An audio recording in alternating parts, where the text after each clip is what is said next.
These people are waiting for the appearance of a living legend.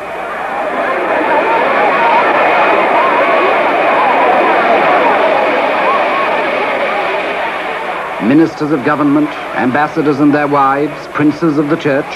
By now, they've probably lost count of the number of times they've waited here at Addis Ababa Airport for the same extraordinary man. In a moment, he'll step from the door of this aircraft to a scene that's even more familiar to him.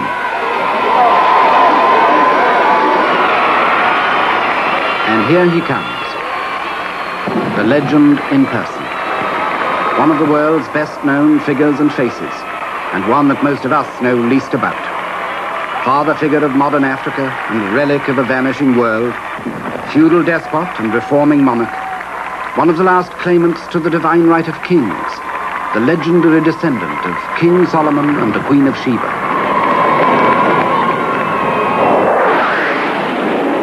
His Imperial Majesty, Haile Selassie I, conquering lion of the tribe of Judah, elect of God, King of Kings, Emperor of Ethiopia.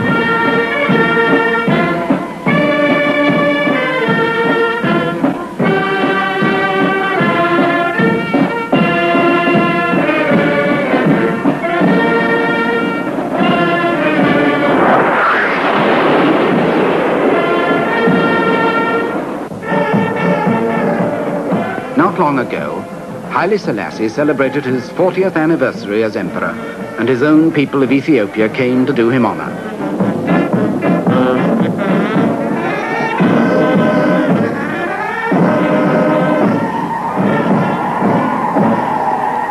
But Haile Selassie in his time has been far more than just the ruler of a small African state.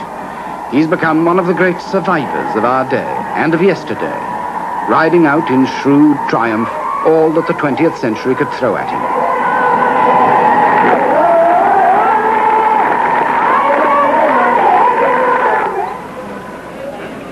Today, Haile Selassie is courted by all the world. At his anniversary reception, the representatives of 100 nations came to salute the authority of this tiny old man.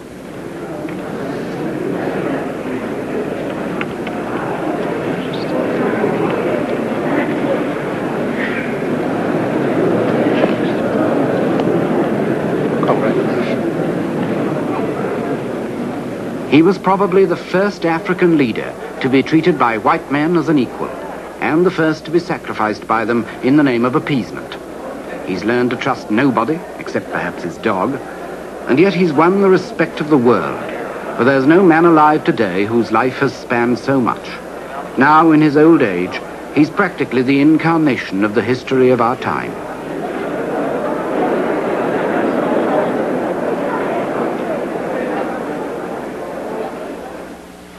Time began for Haile Selassie in this remote corner of the Horn of Africa in 1892.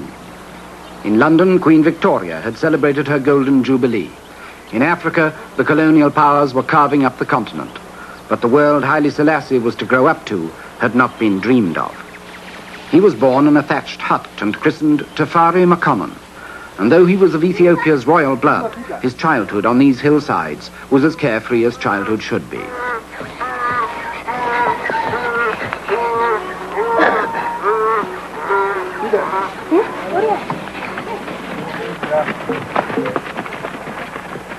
Ethiopia to the world then was not much more than an African fairy tale. In European romance, it was the land of King Solomon's mines, Prester John and the Queen of Sheba, the place called Abyssinia, where the tribe of the Habashan was supposed to live.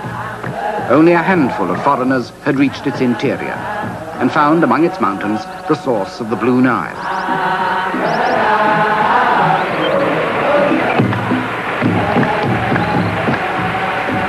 The rest was as dark as anything in darkest Africa, hidden by giant mountains from the deadly curiosity of the world. But Europe's romance was Ethiopia's living history. There was a rich empire here when most of Europe was in darkness 2,000 years ago. Its ruins still stand at Aksum, its first capital. And the title of its first rulers, King of Kings, is that of Haile Selassie today.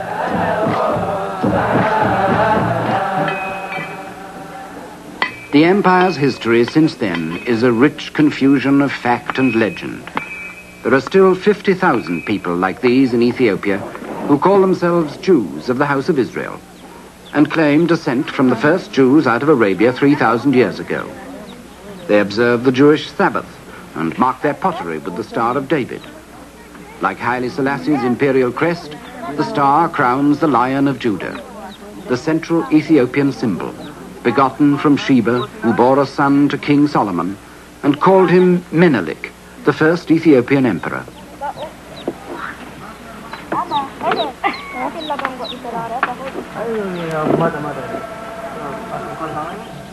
But the central tradition of Ethiopia is Christianity. Long before most of Europe was converted, the empire was a pillar of Christendom, whose emperor earned another title that Haile Selassie carries today, the elect of God. The echoes of 16 centuries of Christianity sound with undiminished faith through Ethiopia's churches now.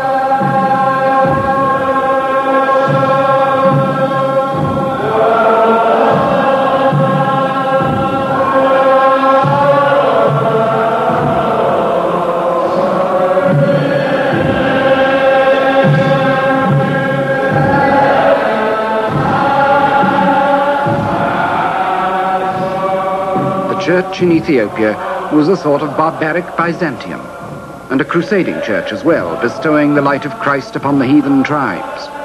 But like other crusaders, it was beset by the growing power of Islam. From over the Red Sea, the Arabs swept into Africa with their own revelation. Soon, Ethiopia was a Christian stronghold surrounded by the Muslim world.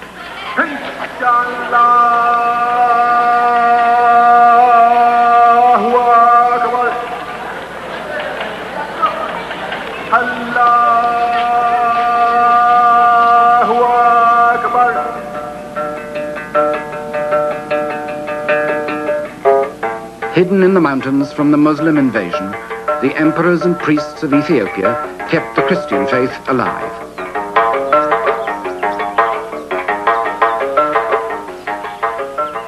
Here in the 12th century, the Emperor Lalibela carved out of the rock the churches of what he hoped would be a New Jerusalem. It was the empire's capital for 100 years and came to be known as Lalibela after its creator. 800 years later, Haile Selassie was to come here to pray for deliverance from Italy's invasion of his country. At the worst moment of his life, it was his way of declaring his ultimate faith in the God who was so essential to his empire's tradition, a tradition that the monks of Lalibela still voice in a haunting mixture of orthodox plain chant and African rhythm.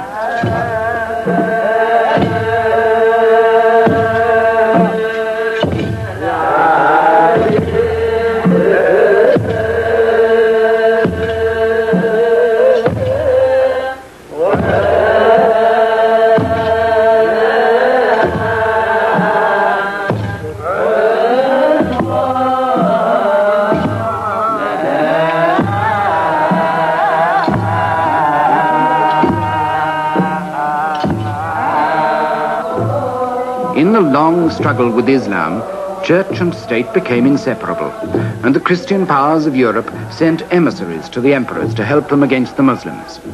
One of them may have been Prester John, some Western Father Jean perhaps, exiled and forgotten here for a lifetime. But in spite of Western help, many of the empire's provinces were overrun.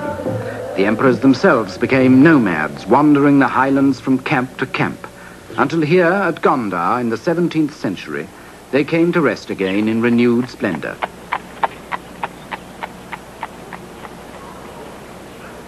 These castles of Gondar are unique in Africa. Probably some Portuguese helped to build them. Possibly Indian craftsmen were brought in. But they're a sign of Ethiopia's special distinction in Africa as a place where the non-African world made some early mark on the continent.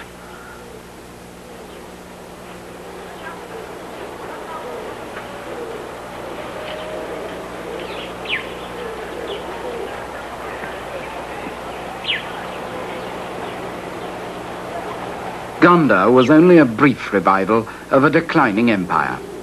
In another 100 years, the court was on the march again, still carrying the Christian banner, but challenged at every step by powerful feudal barons, as the kings of medieval England used to be. Only the church held Ethiopia together, and gradually authorities shifted again towards the church strongholds in the central mountains. Here, the empire that Haile Selassie would inherit began to take shape, under King Sahle Selassie, his great-grandfather. King Sahle was one of the most powerful barons, and it was to him that the new commercial empires of 19th century Europe came with their gifts and guns. And his kingdom was the foundation on which the Ethiopian empire was rebuilt.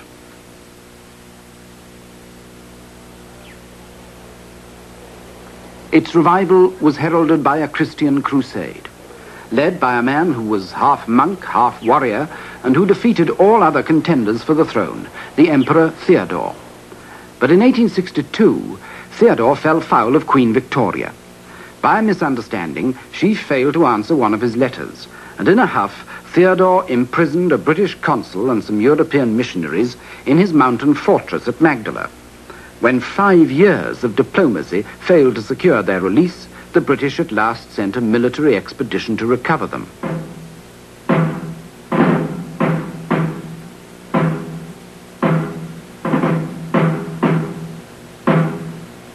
It was a ponderous exercise, but effective.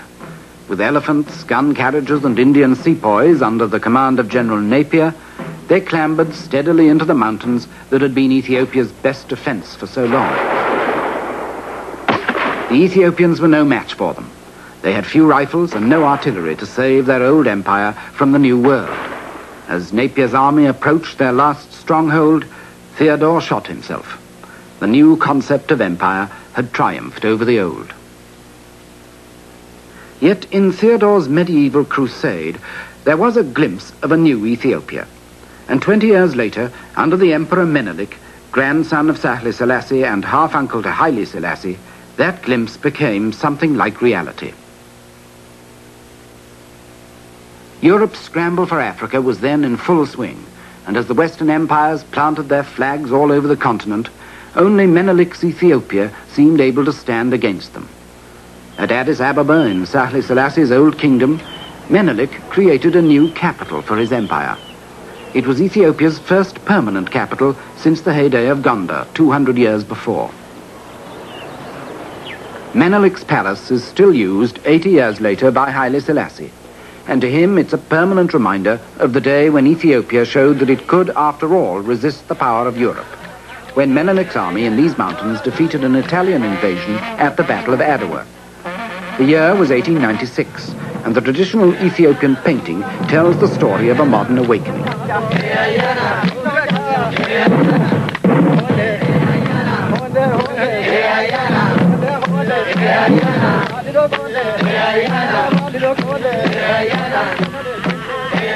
It was the first time a European army had been defeated by Africans since Hannibal beat the Romans 2,000 years ago. Menelik's celebrations were huge and noisy.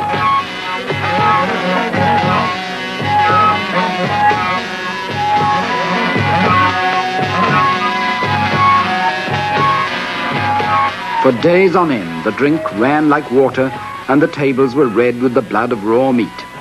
In the rejoicing, the Ethiopians hardly noticed that they had still to pay a price for their independence.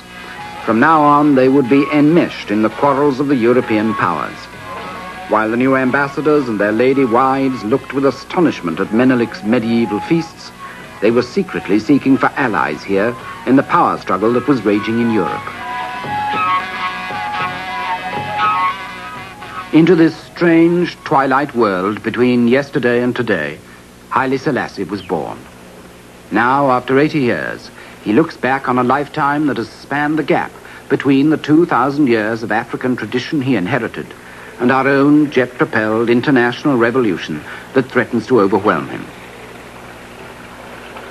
One of his earliest memories is of the way our world first encroached on his, with the arrival in Ethiopia of the first British diplomatic mission to the court of his half-uncle Menelik.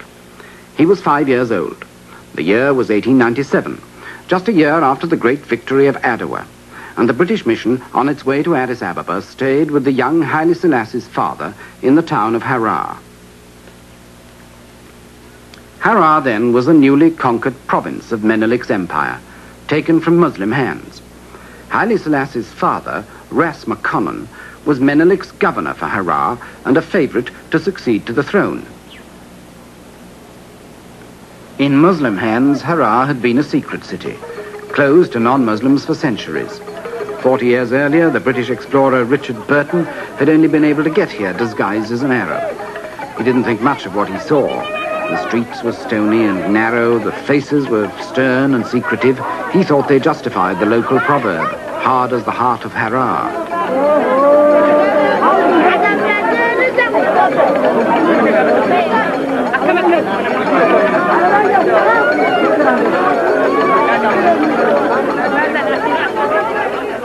Harar's not a great deal better now, but for what change there is, Haile Selassie's father can take some credit.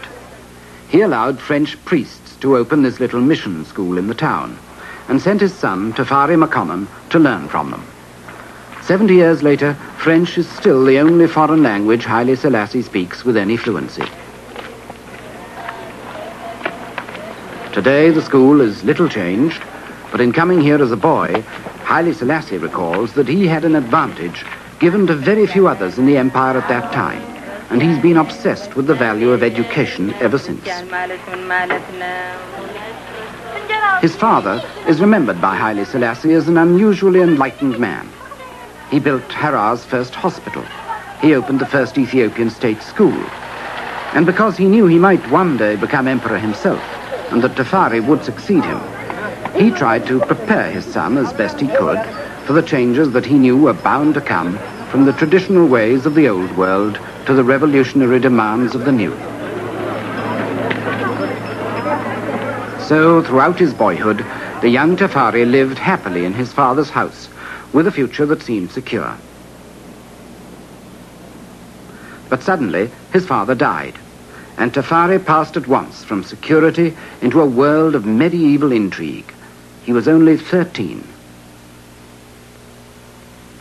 Menelik was dying, paralyzed by a stroke.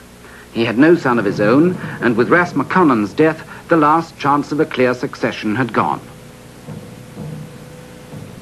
His court was racked with the jealous plots of rivals for his throne. There was Taitu, his aging queen. Zauditu, his daughter, equally determined to get the throne herself. Ras Michael, a powerful provincial warlord, scheming to put his dissolute son and Menelik's nephew, Liege Yasu, on the throne. Against such plotters, the young Tafari had no chance. He was exiled as governor of another conquered province. Meanwhile, Menelik's palace seethed with treachery and murder like the household of some African King Lear.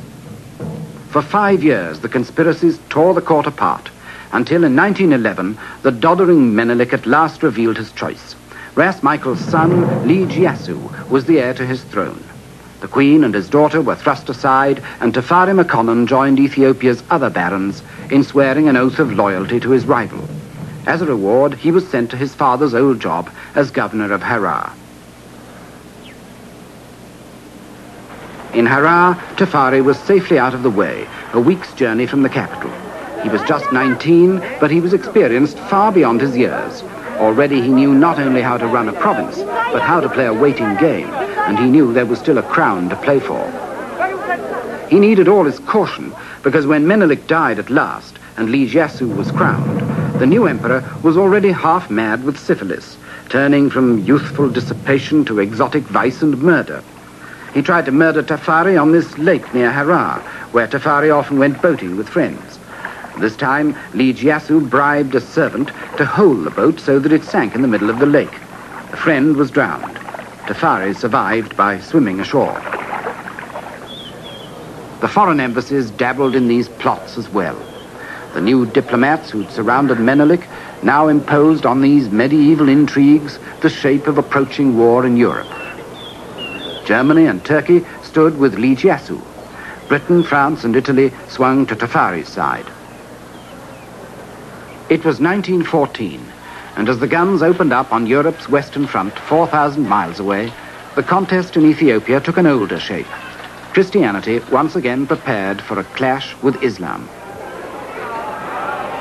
A Muslim empire in Africa was the bait dangled before Iyyasu by Germany and Turkey, and in his craze for power, the new ruler of a Christian empire became a Muslim in all but name. For the Christians, it was the last straw. Vice, murder, and rape they were accustomed to, but apostasy struck at the heart of their tradition. Iyyasu was formally excommunicated from the Ethiopian church, and with British encouragement, Tafari was proclaimed regent with the title of Ras, or prince. He was 24 years old. Zauditu, Menelik's daughter, was crowned empress at the same time. But the struggle was unfinished. Iyyasu was still free, and on this great plain north of Addis Ababa, his father, Ras Michael, gathered an army to restore him to the throne. It was another medieval scene. The horsemen were dressed in the monkey skins of war, with Ras Michael at their head. On the other side, Rastafari's men gathered for battle in the same way. In Europe, the bloodiest of modern wars was being fought with tanks, machine guns, and poison gas. But here, the centuries rolled back as if to King Henry at Agincourt, or Richard losing his crown at Bosworth Field.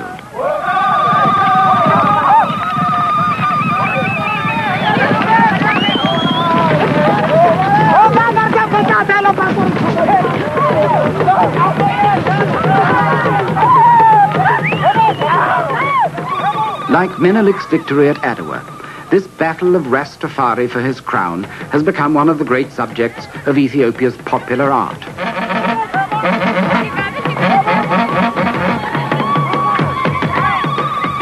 The battle lasted a full day, surging one way and then another. But in the end, the man who rode back to Addis Ababa in triumph was Rastafari.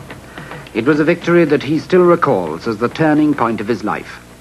But almost immediately, he was embroiled in the outcome of the other war in Europe. At the Versailles Peace Conference, in their victory, the Allies again redrew the map of Africa. But once more, Ethiopia escaped. Playing off the great powers against each other, Rastafari kept his independence. Joining the new League of Nations, he put his faith in the latest post-war watchword, collective security.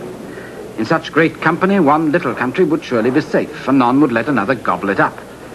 Instead, he hoped that all might compete in helping him to modernize his country and make it worthy of its place in the League. To extend his foreign contacts, he toured the European capitals.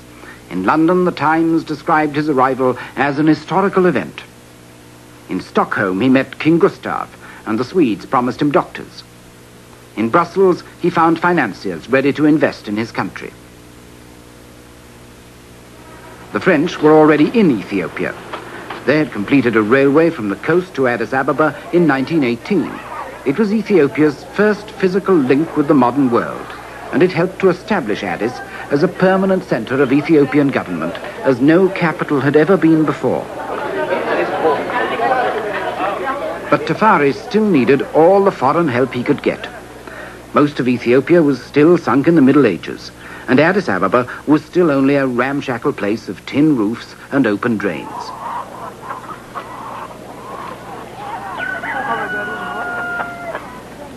He had to fight poverty and tradition, but he was still only regent, and his hands were still tied by his old enemies at court, who were once more plotting against him. It wasn't until 1930 that Rastafari won supreme power at last, and ascended the throne when the Empress Zauditu died. Crowned emperor at last at the age of 38, Tafari took the royal name of Haile Selassie, meaning the Mighty Trinity.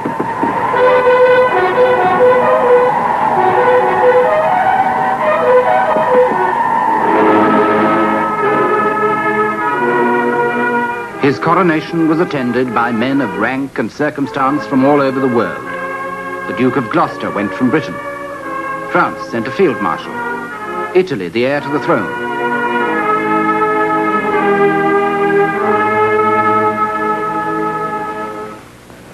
Governors of Africa's colonial territories came to salute the independent African king. His own people poured into Addis Ababa in thousands to pay homage to the new emperor.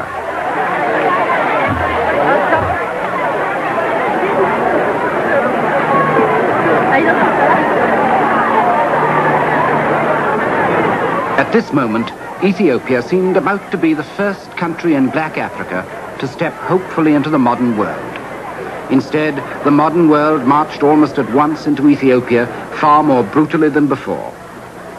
Benito Mussolini, the Italian dictator, proclaimed he would create a new Roman Empire, and he aimed at the one place left for imperial conquest in Africa, Haile Selassie's Ethiopia.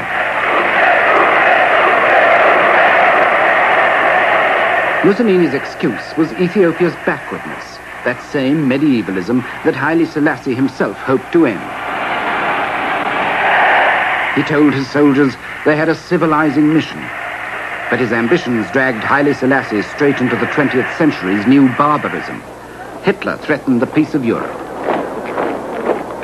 As the Nazi troops marched, Western statesmen quailed at the thought of a new war. All wars are horrible, and as dangerous as they are horrible. In the mouth of Ramsay MacDonald, Britain's Prime Minister, the age of appeasement was born. Its first sacrifice in the cause of peace in our time was to be the Emperor Haile Selassie. In Ethiopia, the emperor could do no more than play for time against the Italian threat, winning the loyalty of the tribes and princes by a traditional mixture of prestige and bribery, and hoping that his old friends, Britain and France, would still come to his rescue.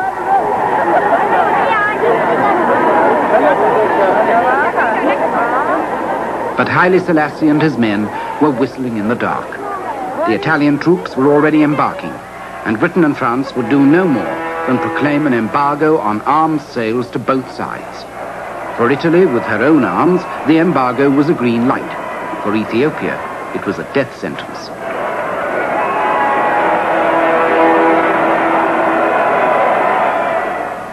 But for Haile Selassie, the final betrayal came at the League of Nations. Pierre Laval, the French foreign minister, and Sir Samuel Hoare for Britain, proposed to hand part of Ethiopia to Mussolini. Appeasement had triumphed. Collective security was a myth. In the war that followed, Haile Selassie had no chance.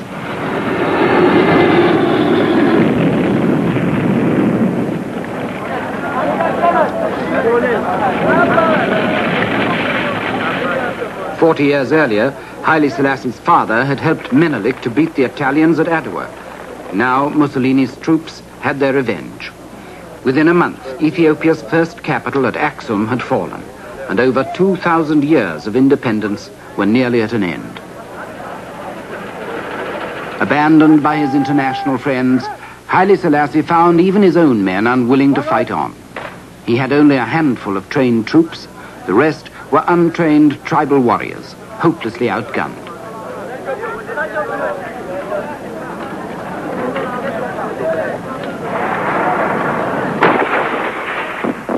Before the Italian assault, the emperor's army disintegrated, and at Easter 1936, Haile Selassie left his men to make a pilgrimage to the rock churches of Lalibela and to pray for his country. His prayers were unanswered. A month later, it was all over. In 8 months of steady advance, the Italians had lost only a few hundred men. Haile Selassie had lost an empire. On the 2nd of May, his family took the train from Addis Ababa to Djibouti.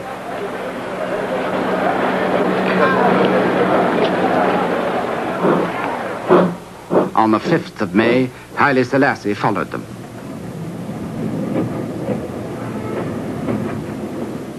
He left behind the agony of defeat to confront his betrayers at the League of Nations. Ladies and gentlemen, the second speaker on the list is His Majesty the Negus Haile Selassie. He did so with a dignity that has become a legend. Monsieur le Président, Monsieur le...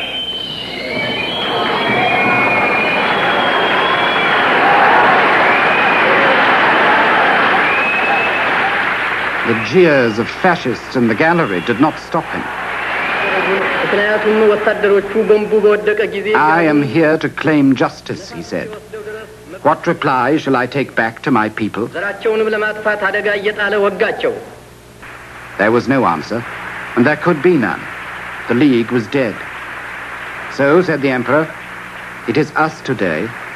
It will be you tomorrow.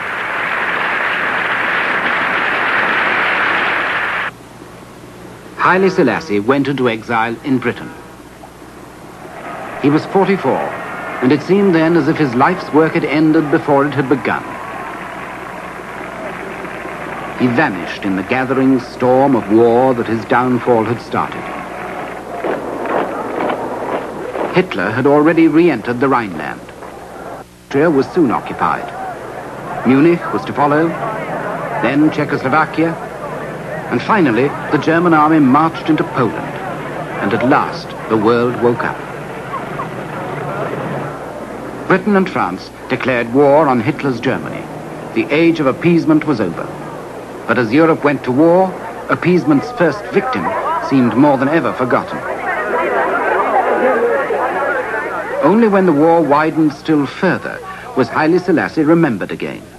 When Mussolini joined Hitler in 1940, the emperor automatically became Britain's ally, and his futile exile came to an end.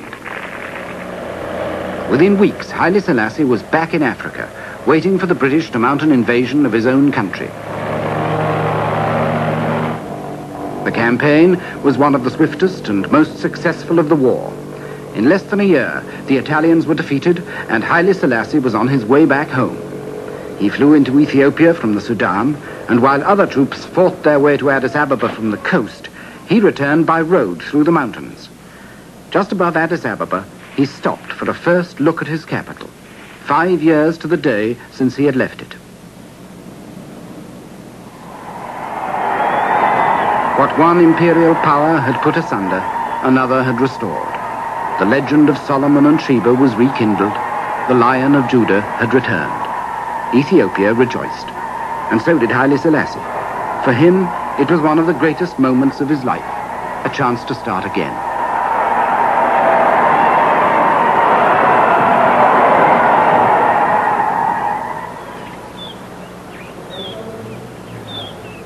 "30 years later, in the grounds of his palace in Addis Ababa, where he takes his daily walk among the lions that symbolizes imperial power, he reflects now that at that moment of return he was already 50 and had accomplished little. The Italians had left very few colonial improvements for him to build on. They'd only been there for 5 years, and they'd left things pretty much as before. There was no central administration, there certainly weren't any bright young graduates, there were no army officers, and there wasn't even a common language. Fundamentally, Haile Selassie was back with the same ramshackle empire he had won before, and whose primitive traditions he hadn't had a chance to scratch.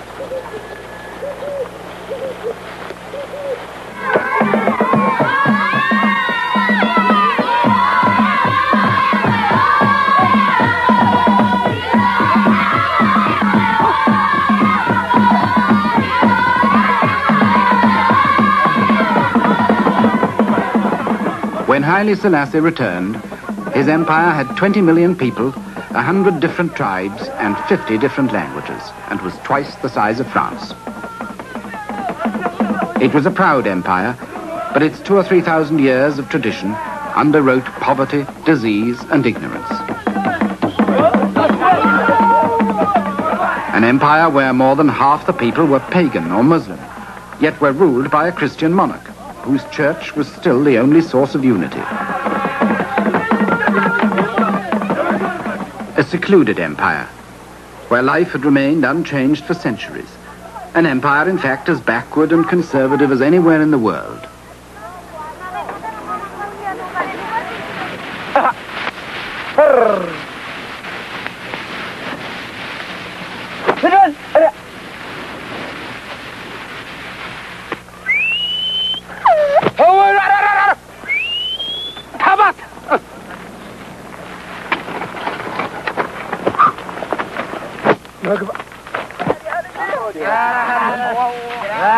Joshua! There was no easy escape from the isolation and poverty of Haile Selassie's empire. There was no mineral wealth, no really modern economy of any kind. There weren't even any communications. The Italians had built a few roads, but the war had destroyed them again, and one of the first decisions the emperor had to make was whether he should rebuild the roads through these mountains. He decided he wouldn't, for the time being anyway. Instead, he put his faith in the air. With American help, he created a network of tiny airstrips that broke down the isolation of the interior for the first time.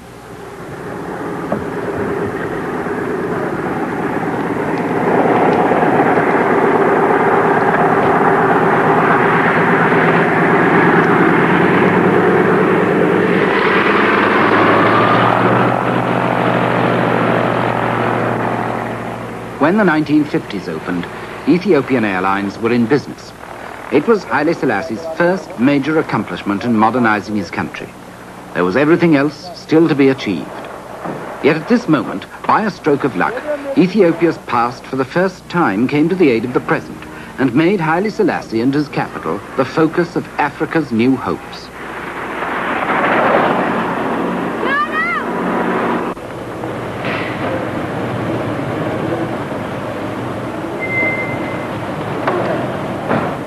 As almost the only independent African ruler after the war, Haile Selassie provided a symbol of self-respect for black men just emerging from white rule. The wind of change had come to Africa.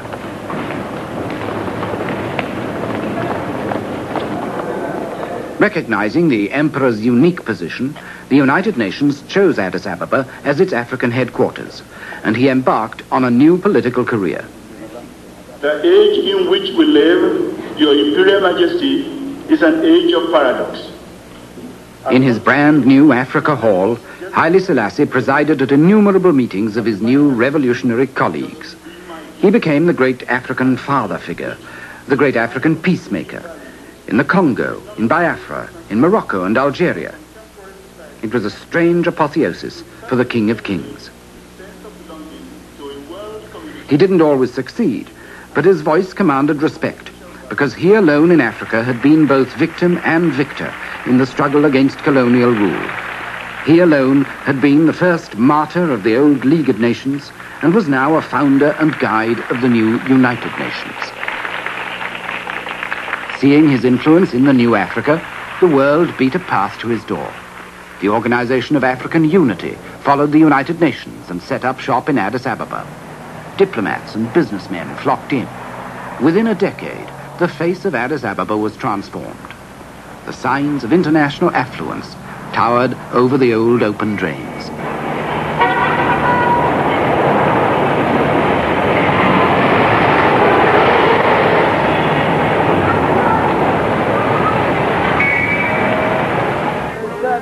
With the bankers and diplomats came foreign money and foreign aid. There were new ports, new roads, new dams to be opened. America trained the emperor's army. Russia built his schools. Israel provided technicians. India supplied teachers. Britain brought doctors. France offered culture.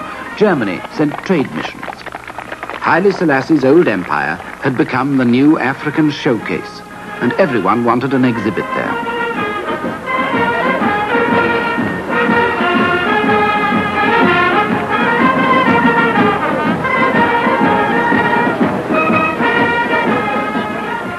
Today, Haile Selassie is besieged by foreign delegations hoping to catch his ear. He balances these contemporary forces to strengthen his own independence as shrewdly as he juggled half a century ago with the rival tribes and princes in his old fight for power. One day it may be a Japanese delegation. The next day a mission from Maoist China. It doesn't matter what political persuasion they are, they all see Haile Selassie as an essential link to the rest of Africa. At home or abroad, half his life seems consumed with ceremonial state visits, some of them purely political, some of them simply a tribute to his personal stature.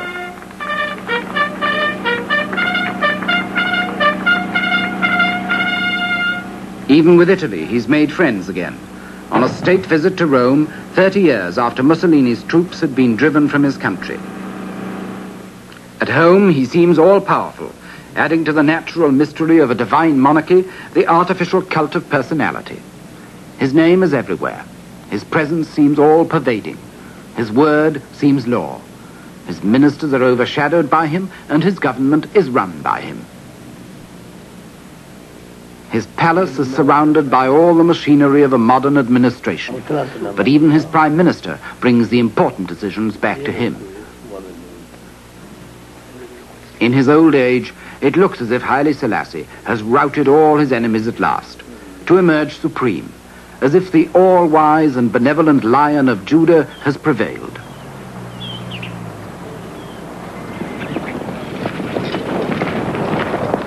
Yet the one thing Haile Selassie has not prevailed over is his own country.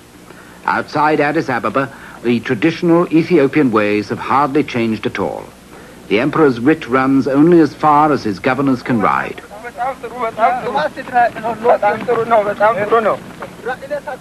Sometimes that may not be far enough. Less than a third of Haile Selassie's people live within a day's ride of any sort of road. It's over 60 years since Haile Selassie in his youth started his career as governor for the Emperor Menelik in this very province. And the system's no different for the man who represents him now. Every time the governor rides out into the farther reaches of his province, he gets a royal welcome.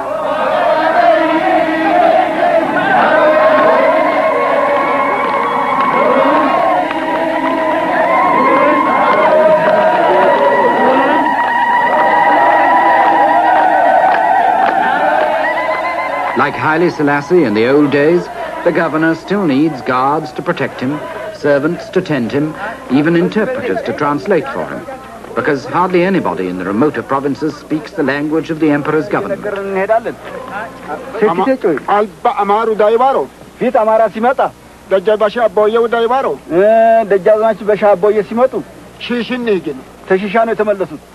It's government in the medieval style, and modern Addis Ababa seems very far away. Even the bigger villages are centuries from the emperor's modern world. Only a quarter of his people use money for their trade, the rest barter in the local markets. Out here, the emperor's law has to be simple and tough, an eye for an eye and a tooth for a tooth. Every weekend you see gatherings like this scattered around the highland villages. It's a combination of detective inquiry and trial by jury, where all the men of a community are summoned by the emperor's commissioner to uncover a criminal.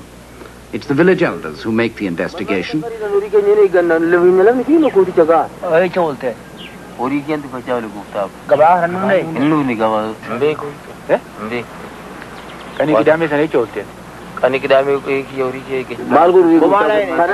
If they can't agree on a culprit, every man present will suffer his share of a collective punishment. If the finger points to one man, he can expect short shrift. In every village marketplace, the public gallows still waits for the murderer or the rebel. But what's law for the poor in Haile Selassie's empire is less often law for the rich. The Ethiopian parliament is the emperor's own creation, a little nudge of his people towards constitutional government. But it's twice refused to pass the emperor's own land reform law, because its members won't give away their own privileges.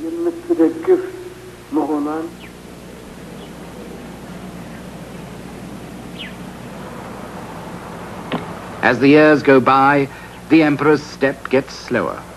He may live in some splendor himself, but he knows the Ethiopian peasant is still as poor as any in Africa.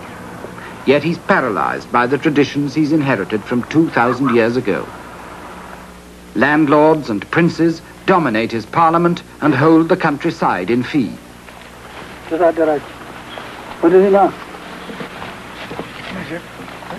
The peasants own nothing, and at harvest time the landlords and their bailiffs come to demand their share of the crop.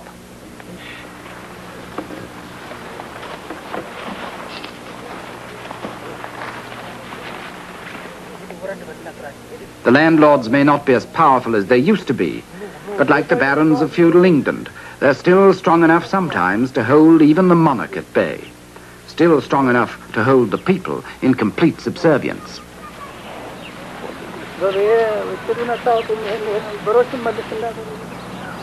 Biggest of all the landlords is the Ethiopian church.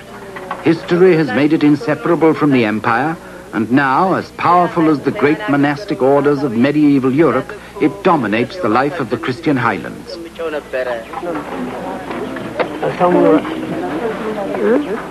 The church is the cross that is also the nation's salvation, both a reactionary burden and a civilizing influence. Its priests may be ignorant, but they're usually the only people for miles around who can read or write. Its schools are pathetic, but until Haile Selassie's reign, few other schools existed. 90% of his people remained totally illiterate.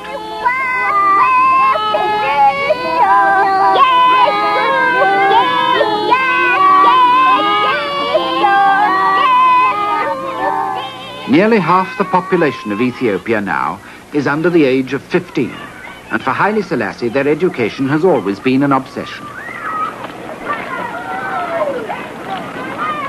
He's taken personal charge of the Ministry of Education, sought teachers and money for more schools from half the countries in the world, and turned one of his palaces into a university. He's directly responsible for whatever schooling these youngsters get. But like everywhere else, the more they have, the more they want. School strikes and revolutionary slogans take command, and Haile Selassie's efforts are dismissed by the young as mere failure and repression. The educated middle-aged are rebellious too. They owe their privileges to the emperor as much as to anyone, but they whisper their discontent in the posh bars of Addis every night and can't wait for the old man to go. But the old man's still there, as shrewd and ruthless as ever. He still knows how to balance one force against another, playing off traditional resentments against novel discontents.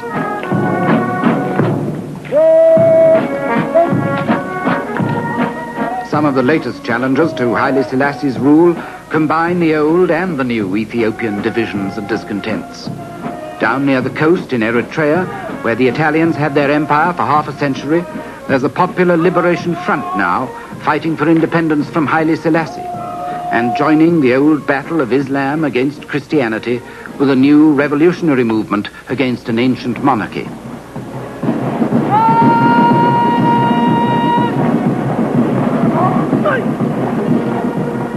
The emperor can send his army to deal with that. But it hasn't always been easy for him to deal with his army. His soldiers now are a far cry from the barefoot rabble that Mussolini's men destroyed nearly 40 years ago, and farther still from the medieval cavalry that won him his crown 20 years before that. But only 10 years ago, some of his soldiers tried to throw him out, and very nearly succeeded. It could happen again. The classic 20th century military coup d'etat against an aging ruler.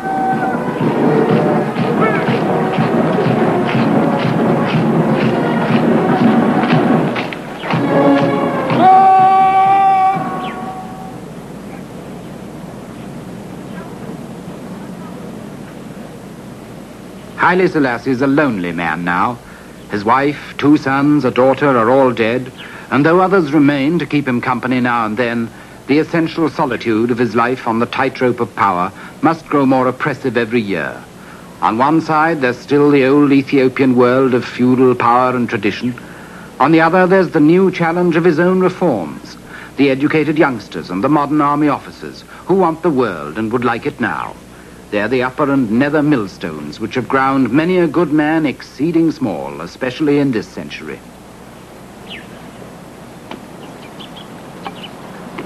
To have survived them for the better part of 55 years in power is something unequaled by any ruler in the world today. No wonder the Lion of Judah has become one of the living legends of our time.